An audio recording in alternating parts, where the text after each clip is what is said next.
Hey everyone, I had some questions from the last video on the important factors when launching a co-working business. We've gone into what it takes to run one, even what a co-working feasibility looks like for your asset, and happy to do more detailed videos like that. But a lot of questions around, hey, I'm about to launch, what are some of the key things I really need to consider, or some of the costs that are hidden that I haven't factored in that could bite me in the ass. And even if you're not someone who's looking to set up your own co-working business, but you're an asset owner looking to appoint someone or do co-working in your building, it's important to understand some of these key factors in the lead up before the launch, because it also influences how quickly you start engaging these partners, right? Or how much time you give, because there's way too many situations that I've also been involved in where like, hey, you're appointed or we want to work with you, but we need this thing open by X month, or in 3-4 months, right? Which gives me a headache even just thinking about it, because let's forget the design and the build factor and elements of it.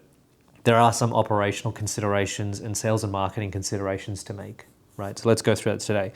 So I've got this line, I've got launch in the middle, which is what we all want to do. And first rule of launching or program managing anything is however long you think something's going to take. We don't have to times it by 2, but chuck on another 20% buffer onto that. We've got the plus 6 months on the right-hand side and the minus 6 months. Plus 6 months we all know is super important, because when you launch your business, you're on this journey from 30% to 85% occupancy as a business. And that might take 12 months in this market, because an 85% occupied co-working or flex business is a good business. Lots of margin, right? If it's 100%, you're laughing. But in this market, I think 85% is something very strong to strive for. The 6 months before, that's what we're going to talk about, okay?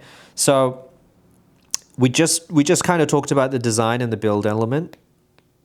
If you're doing it as a white label engagement and you want something that looks bespoke for your building, caters towards your tenants, this is going to take a bit longer, right? If it's an off-the-shelf product and you're working with an existing brand, they've kind of got it all packaged up and ready to go. It could be a lot faster than what you'd expect. But if it's not off the shelf and you're creating something new, the design and build programming element, including actually getting the guys in to do the build, getting the contractors and everything sorted, I think is about an 8 to 12 month window. It takes longer than you think, because there's going to be a lot of back and forth revisions. Here's what the test fits look like. Here's the look and feel, all based on the branding that you come through. So almost factor in, if you want to do something that's unique and bespoke, 8 to 12 months. If you really push the operator, which I have been pushed and a foot on my throat in certain situations, you could probably do it in 6 to 8 months. But the main thing to think about in that scenario is that, hey, if like, for example, we want this thing open by Q2 next year, you need to have figured out your RFP process, your due diligence, your feasibility, who you're speaking to, who you want to appoint, almost before Christmas the year before, right? In my point of view. What's really important from a sales and marketing perspective is your website and your branding. So think about it this way. If by launch you want to open with a 30% occupancy target, so you're making money as soon as the door opens because you've got those pre-commitments, very similar to if you're an asset owner and you get your leasing agents on it, when the building's ready, you want it pre-committed a certain percentage, right, to hit your valuation targets. As a co-working or a flex business, same, right? But I would argue even more important, because if you're not generating that revenue, then you're exposed to operating costs, the staff that's working, the technology, the building costs, all that kind of stuff. So getting your website and your branding is really important, and you need that ready, I'd say, 2 to 3 months out. So before the launch, right? Minus 2 to 3 months, because then when that stuff's ready, you've got the collateral ready to give to the leasing agents to help co-promote the flex space if they're appointed to your building and leasing out the building as a whole, because that should be a holistic offering, right? The leasing agents and the co-working operators should be working together. But it also means that you can kind of list it on third-party platforms, so think of your rubber desks and as such. Your center manager, so we'll talk about staff shortly, but the on-site staff of that flex space can start pre-selling it as well. They've got the stuff, rather than just being like, oh, it's going to be great, we've got nothing to show you, trust me. It kind of works if it's a off existing brand, because that salesperson can go show them the exact same space that they're going to put in that building somewhere else, even though it's a different address. But again, that's kind of the advantage of the white label offering. It's not something that's easily replicated, or it's not something that's pre-existing. It's something special for that building, right? On the staff point, pre-hiring is a big one, and a cost that a lot of people don't factor in. It doesn't have to be, it depends on how premium the offering is, how much training you want to give. So if it's a semi-premium to premium product offering, you probably want to pre-hire some of the staff, at least a month or two before the launch, because then you can bring them up to speed. They can help with the sales process.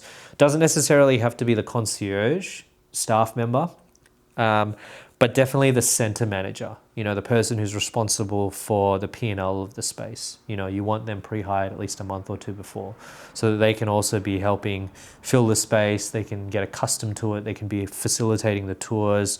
If it's really premium, you probably want your community manager pre-hired as well, right? Because generally you've got 2-3 staff at these sites, right? So that's a cost that you need to factor in. So when you're running your numbers, just be like 2-3 months worth of salaries of a center manager, maybe a community manager.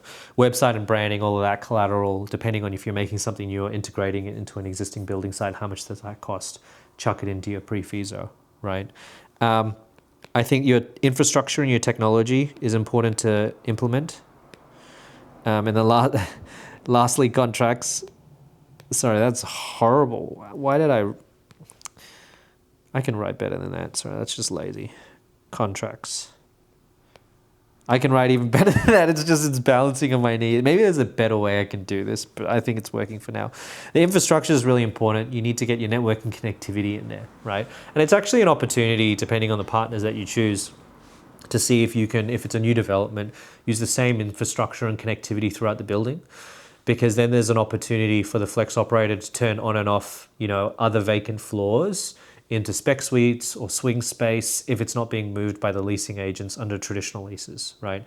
There's this whole idea of if you've got pockets of space within your building and you've got a flex operator in there, just dropped my phone,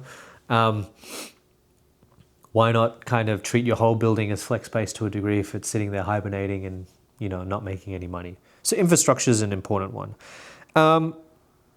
Yeah, contracts is just funny because especially if it's a partnership and a management style agreement, they take a while to go through. It's not a traditional lease style agreement. It's kind of like owners are now wrapping their heads around, oh, I'm going to actually be running a business, right? Be a partner in a business, which is interesting because in Australia, a lot of these businesses are set up as staple securities, so they cannot do management agreements. Otherwise, they'll suffer tax implications that hurt their business. So they're looking at all of these different ways to kind of engage these flex operators, whether it's through a special purpose vehicle or through building management contracts. What does it look like if we elevate the existing contract to include some sort of flex offering? Maybe not a huge co-working 2,000 square meter plus offering, but 600 square meters of amenity and flex light space, which is what my team specialize in at JLL.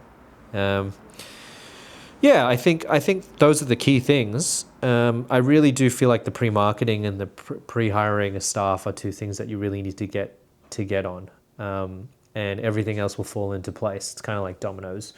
But if you're interested in going into more detail and something like this, I could probably walk through a full program, like almost like line by line of what we'd look at 6 months out before launching a site. If you think that's important, just let me know in the comments and I'm happy to do that.